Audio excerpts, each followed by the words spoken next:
ഇന്ത്യയിലുണ്ടായിട്ടുള്ള നല്ല മനോഹരമായിട്ടുള്ള റാപ്പ് സംഗീതമൊക്കെ ഇന്ത്യയിലുണ്ടായിട്ടുണ്ട്, കേരളത്തിലുണ്ടായിട്ടുണ്ട്. പക്ഷെ അതിന്റെ രാഷ്ട്രീയം പോയി. ആ രാഷ്ട്രീയത്തെ കൂടി ഉൾപ്പെടുത്തിക്കൊണ്ട് റാപ്പ് സംഗീതത്തെ അവതരിപ്പിച്ചു എന്നുള്ളതാണ് വേടൻ എന്ന കലാകാരന്റെ മഹത്വമായിട്ട് ഞാൻ കാണുന്നത്. വേടൻ എന്ന് പറഞ്ഞാൽ കേരളത്തിലെ ആദിവാസി ഗോത്രവിഭാഗങ്ങളിൽപ്പെട്ട ഒരു വിഭാഗമാണ്. അദ്ദേഹം തന്നെ പറഞ്ഞിട്ടുള്ളത്, പട്ടികജാതിക്കാർ ഒരുമിച്ച് താമസിക്കുന്ന ഒരു കോളനിയിലാണ് ഞാൻ ജനിച്ചതും ജീവിച്ചതുമൊക്കെ. എന്റെ മുമ്പിൽ നിരന്തരം വയലൻസ് കാണാം. ആ വയലൻസ് ഒക്കെ രാവിലെ കണ്ടുകൊണ്ടും രാത്രി ഉണരുകയും രാത്രിയിൽ അത് കണ്ടുകൊണ്ട് കിടന്ന് ഉറങ്ങുകയും ചെയ്യുന്ന ഒരു ബാല്യകാലവും പുറന്തള്ളപ്പെട്ട ഒരു ജീവിതവുമാണ് എന്റേത്.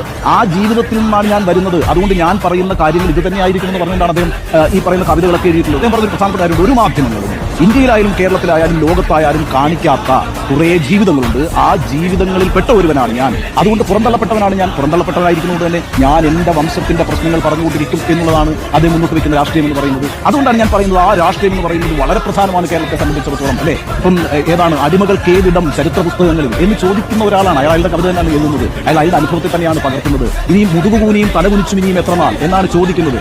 ആ ചോദ്യങ്ങൾ സമൂഹത്തെ പിടിച്ചുലച്ചു എന്ന് വേണമല്ലോ നമുക്ക് മനസ്സിലാക്കാൻ. കാരണം അതുകൊണ്ടാണ് അദ്ദേഹത്തിന് വലിയ വ്യൂവർഷിപ്പ് കിട്ടുന്നത്. അദ്ദേഹത്തെ സ്വീകരിച്ചിരിക്കുന്ന ആരാണ്? പുതിയ തലമുറയാണ്. ആ പുതിയ തലമുറയിലേക്ക് ആ രാഷ്ട്രീയം കമ്മ്യൂണിക്കേറ്റ് ചെയ്യാൻ കഴിയുമെന്നുള്ളത് ചെറിയൊരു കാര്യമാണ്. നമ്മൾ അടക്കം പറഞ്ഞുകൊണ്ടിരിക്കുന്നു ജാതി. നമ്മളെ സംബന്ധിച്ചിടത്തോളം തൊലിപ്പുറത്തെ നിറമൊരു പ്രശ്നമാണ്. അതിനെ വെല്ലുവിളിച്ചു എന്നുള്ളത് ചെറിയൊരു രാഷ്ട്രീയമാണോ? അത്രയും ചെറിയൊരു പ്രായത്തിൽ ഒരു പയ്യനെ നമുക്ക് വിളിക്കാവുന്ന ആളല്ലേ ഈ പറയുന്ന വേടൻ എന്ന് പറഞ്ഞ കലാകാരൻ.